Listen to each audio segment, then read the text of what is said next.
دور دراز سے تشریف لانے والے ارباب علم و دانش صاحبان محبت و عقیدت، مجھے اندازہ ہے کہ آپ حضرات کافی لمبا سفر کر کے بھی تشریف لائے ہیں، کافی دیر سے تشریف فرما ہیں اور اس وقت تھکاوٹ بھی کافی ہو گئی ہے۔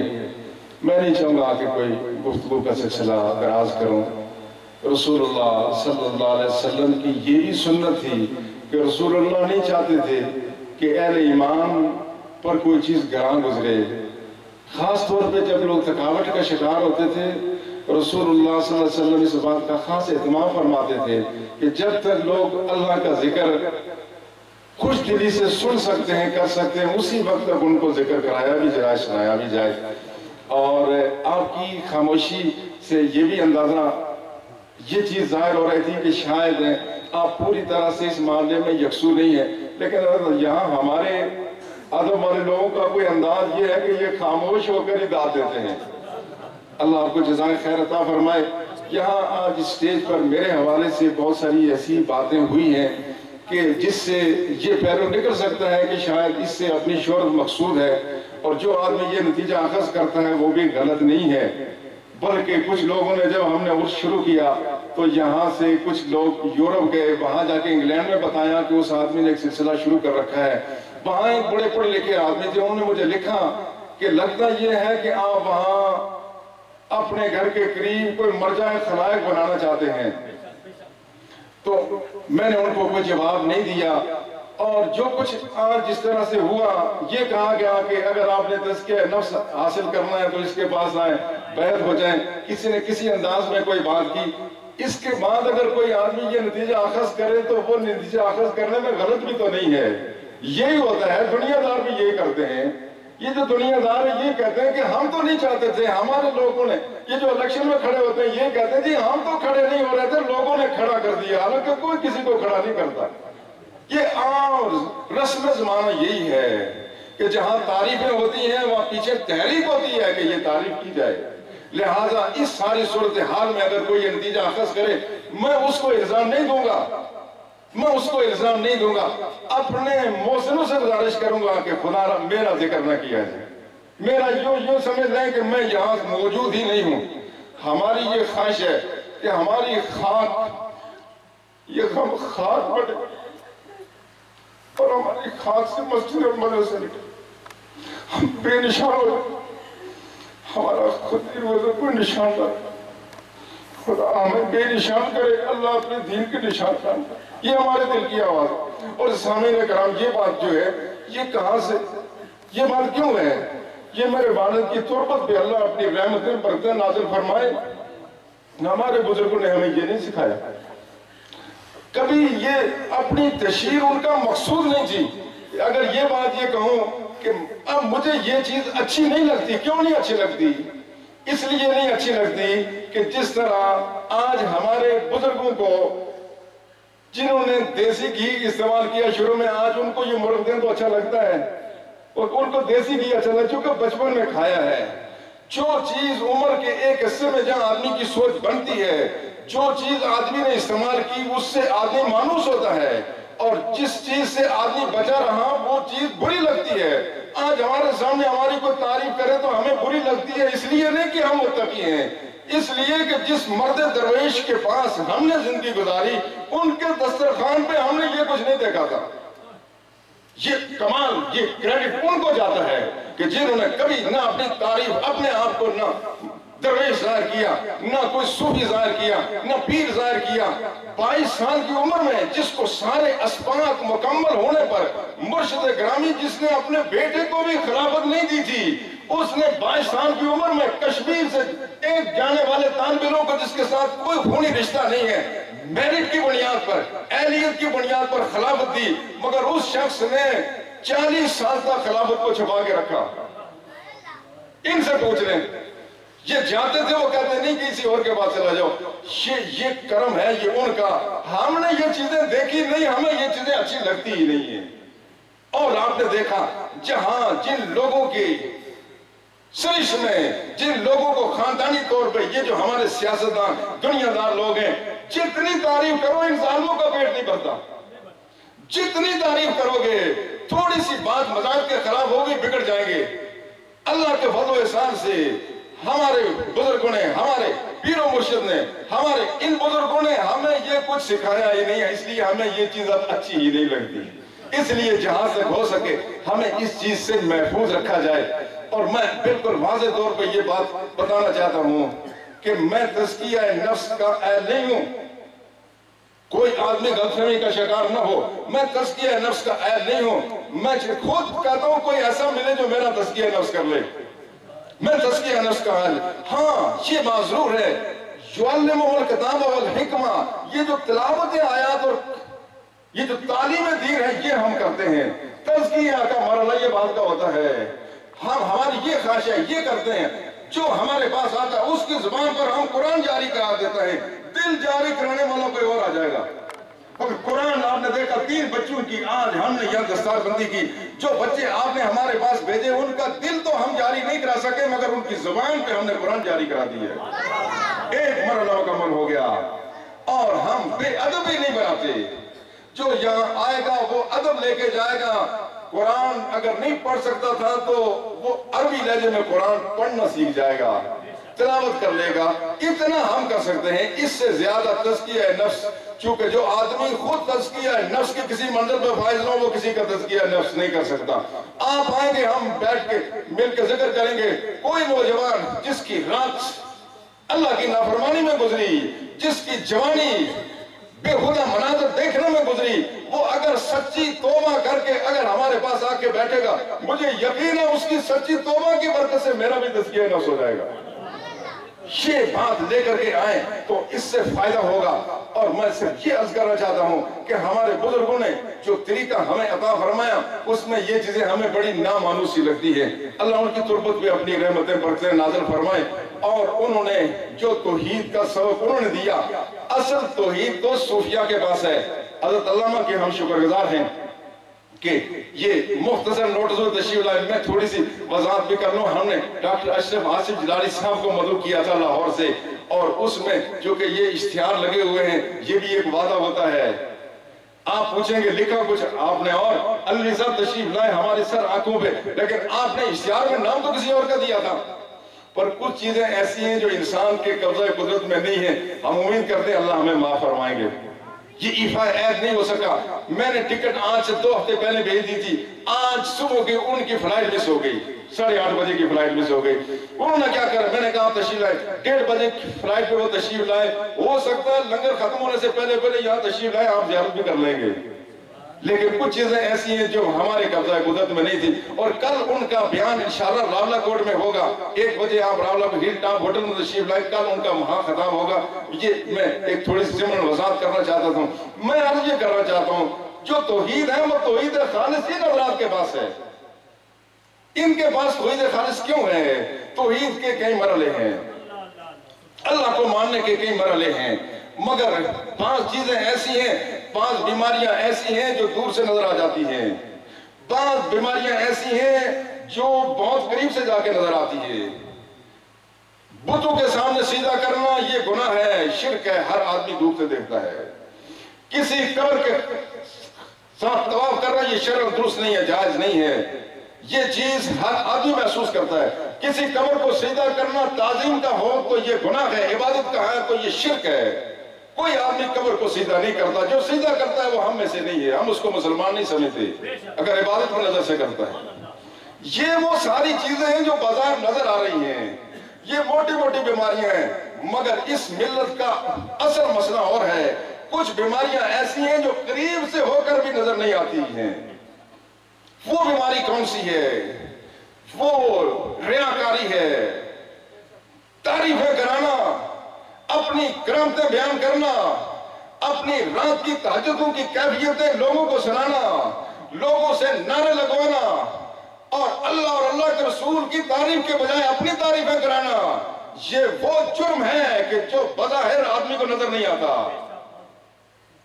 دولت کی ہوس وہ ایسی بیماری ہے جو اندر ہی اندر آدمی کو کھائی جاتی ہے.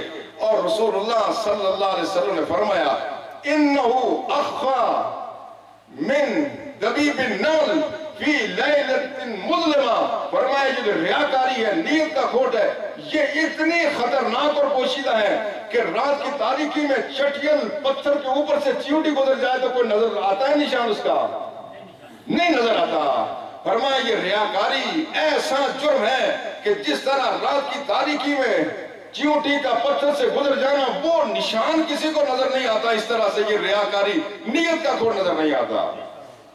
تو جس شخص کو اللہ نے اس پر جو رات کی تاریکی میں چٹیل پتھر سے گزرنے والی چیونٹی کو دیکھ سکتا ہے، وہ دن کی روشنی میں وجود نہیں دیکھ سکتا، یقیناً دیکھ سکتا ہے۔ یہ اہل تصور وہ لوگ ہیں کہ جن کو اللہ نے وہ نظر دی ہے، یہ اندر کو بھی دیکھتے ہیں۔ وہ بیماری جو کسی کو نظر نہیں آتی، ان کی احتیاط کا وہ پہلو ہے کہ جو باقی لوگوں کے لیے معیار ہو رہا ہے ان کے لیے اور ہے۔ میں ایک مختصر واقعہ آپ کو بتاتا ہوں۔ ہمارے ماؤں خلیل صاحب یہاں موجود ہیں، یہ بتاتے ہیں کہ ایک دفعہ ہم گورا میں گئے، وہاں ایک عرس ہوتا تھا جلسے میں، وہاں سے واپس آ رہے تھے تو راستے میں آپ کو پتہ اس درمیان میں کھانے کی کوئی چیز میسر نہیں ہے۔ یا ہل کے مقام پر جب یہاں آئے، وہاں کچھ لوگوں کی ایسے یہ جو ناخ اور اس طرح کچھ ناشپاتی اس طرح کی کوئی چیزیں تھی، فروٹ تھے، اور وہ عرفن مباح ہیں۔ عرفن مباح کا مطلب یعنی اگر آپ کوئی چیز کسی کی ایسی ہے جو لے لیں، کوئی نہ پوچھے تو شریعت اس میں گنجائش دیتی ہے کہ آپ نے کھا لیا تو کوئی مسئلہ نہیں، بھوکے بھی تھے راستے میں۔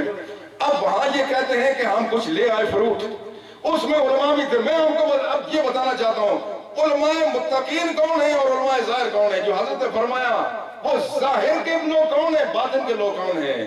کہا ہمارے پاس یہاں اس علاقے کے بڑے جید عالم بھی تھے، جب آ کے ہم نے فروٹ سامنے رکھا سب کو بھوک لگی ہوئی تھی، سب نے کھا لیا، اس عالم نے بھی کھا لیا، مگر وہ ہمارے مامو جان ان کو بھائی صاحب کہتے ہیں، کہنے بھائی صاحب نے نہیں کھایا۔ تو ہم نے کہا آپ کیوں نہیں کھا رہے ہیں؟ فرمایا اگر تم نے اس کے مالک سے پوچھ کے یہ فروٹ لایا ہوتا تو میں بھی کھا لیتا، اگر تم نے اس کے مالک سے پوچھا ہوتا تو میں بھی کھا لیتا۔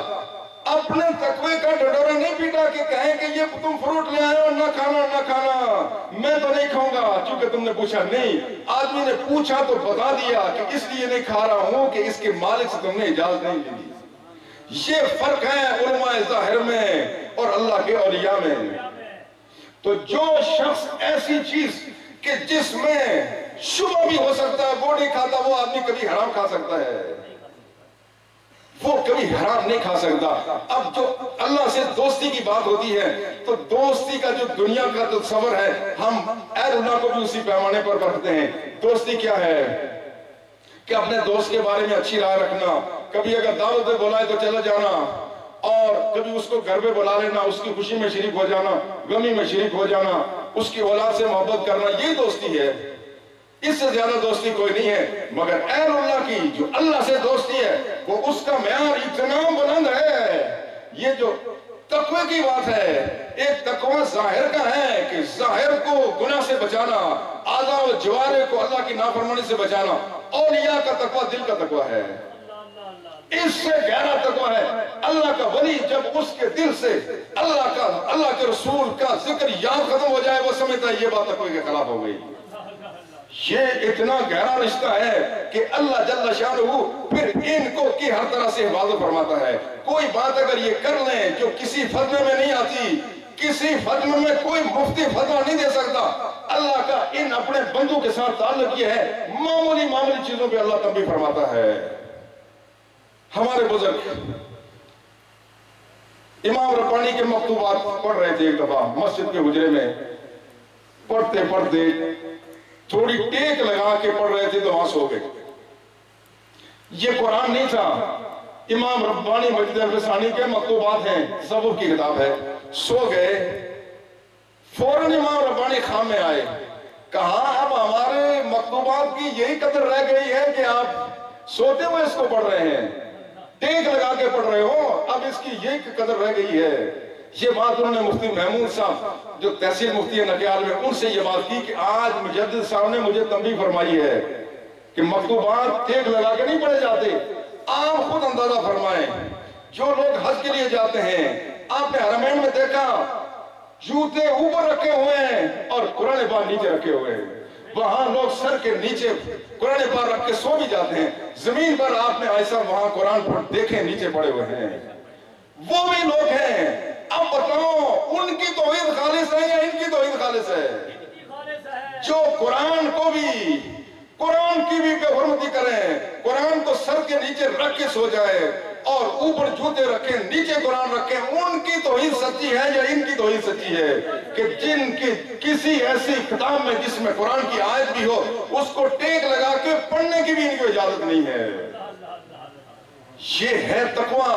اور یہ تقویٰ اگر اس طرح سے بندہ اپنی وسعت کے مطابق یہ اللہ سے اپنا رشتہ نبھا لے تو پھر اللہ کی ذات بھی دوستی ہر آدمی اپنی حیثیت کے مطابق کرتا ہے.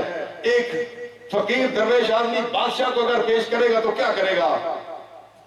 کوئی کھانے پینے کی چیز اپنے دھیان سے اٹھا کے لے جائے گا, یہ پیش کر لے گا. مگر بادشاہ اگر نوازے گا تو اپنی شان کے مطابق نوازے گا. انہوں نے قلیل زندگی میں جو اپنا محبت کا رشتہ نبھایا وہ تو نبھا کے چلے گئے, مگر اللہ نے اب ان کے ساتھ جو محبت کا رشتہ ہے وہ ہمیشہ قائم دائم رکھا ہے. وہ اپنی شان کے مطابق عطا فرمائے گا. اور یہ بات ذہن میں رکھیے گا کہ ان اولیاء کی شان کو اللہ خود بلند کرتا ہے. آپ کو صرف میں ایک واقعہ بتانا چاہتا ہوں.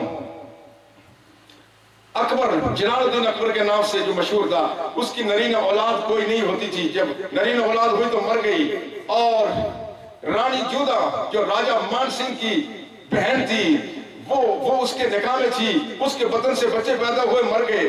کسی نے آ کے اکبر سے یہ کہا کہ ہاں تمہیں اولاد تو ہو سکتی ہے لیکن البتہ تم جاؤ فتح پور سیکری میں, وہاں شیخ سلیم میں بزرگ ہیں, ان کے پاس جاؤ, شاید اللہ عطا فرما دے. تو جلال الدین اکبر جو اکبر اعظم کہلاتا تھا یہ ایک درویش کے پاس چلا گیا, شیخ سلیم کے پاس. کہا اولاد نہیں ہوتی, مجھے دہلی کے تخت کا وارث چاہیے.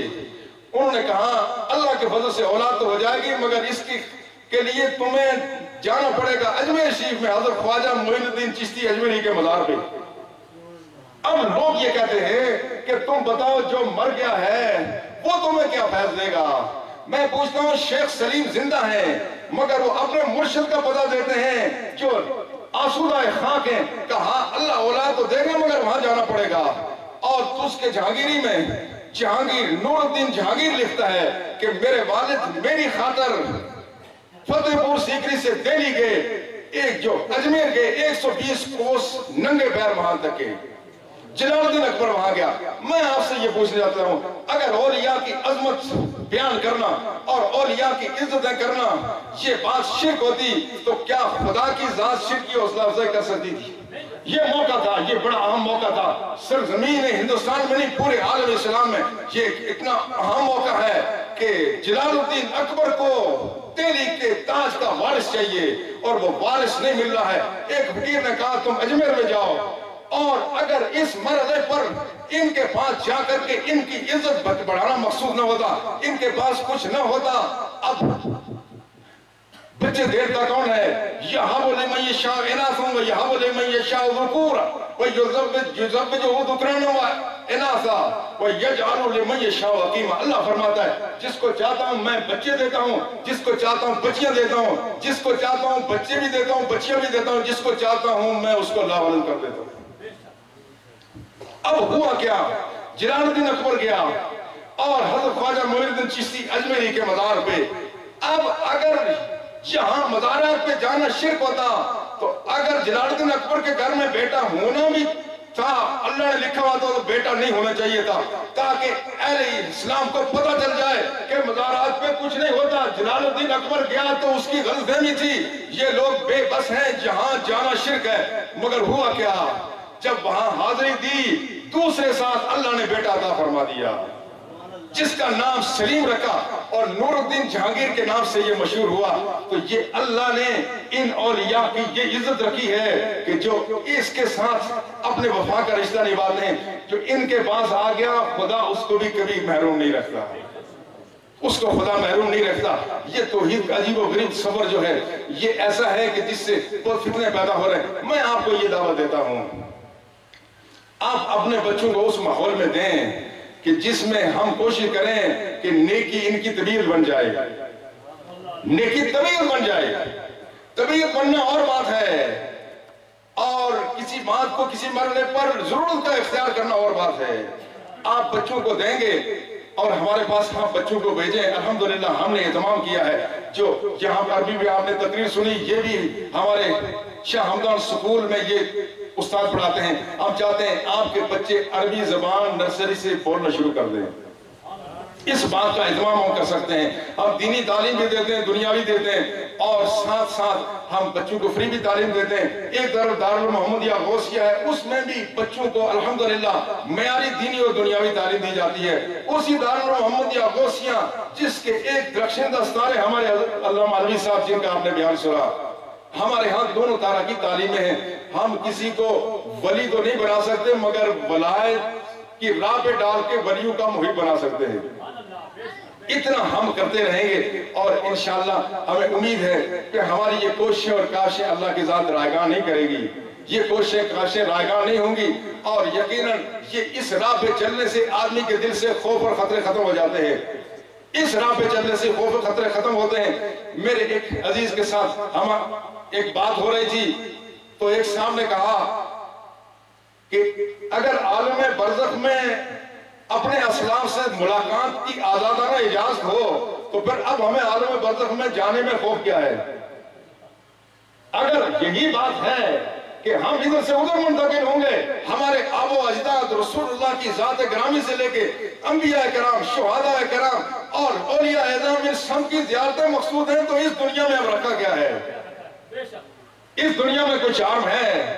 کوئی چارم نہیں ہے. ہاں, یہ دنیا کا ایک ایک لمحہ جو اللہ نے ہمیں عطا فرمایا ہے, اب اس کو اچھے کام میں لگا دیجئے. ایک ایک لمحہ جو اللہ نے ہمیں عطا فرمایا ہے, اس کو اچھے کام میں لگا دیں, تاکہ جب ہم دنیا سے جائیں تو پھر ہماری عاقبت اچھی ہو جائے. یہی ہمارا یہاں کا پیغام ہے. آپ حضرات دور دراز سے تشریف لائے, آپ نے علماء کے خطابات سماعت فرمائے. ان سب خطابات کو اپنے دل میں جگہ دیں, اور کوشش یہ کریں کہ کوئی بات بھی سنت رسول سے برعکس نہ ہو, اور سنت کی خلاف ورزی نہ ہو. فرائض ادا کریں, اور اپنے بچوں کو, اگر آپ عالم نہیں بن سکے بچوں کو عالم بنائیں. آپ خود حافظ نہیں ہیں, بچے کو حافظ بنائیں. آپ خود قاری نہیں بن سکے, آپ اپنے بچے کو قاری بنا لیں. اس سے بھی یہ فیض آگے جاری رہے گا, اور اس کا آپ کو بھی فائدہ ہوگا. کافی تاخیر ہو گئی, اللہ آپ کو جزائے خیر عطا فرمائے. اور یہاں علامہ اشرف ڈالی صاحب کی کتابیں سی ڈی سٹار میں موجود ہیں. علامہ علوی صاحب چونکہ یہ اچانک تشریف لا نہیں سکے, ورنہ ان کا اپنا لٹریچر بھی تھا ہوگا, یہ بھی آپ لے جائیں. اور کل آپ نے جلالی صاحب کا خطاب سننے کے لیے راولہ کوٹ ہل ٹاپ ہوٹل میں 1 بجے تشریف لانا ہے. اب صلاۃ و سلام ہوگا, اس کے بعد انشاءاللہ ہم دعا کریں گے. سب حضرات کھڑے ہو کے صلاۃ و سلام. مصطفیٰ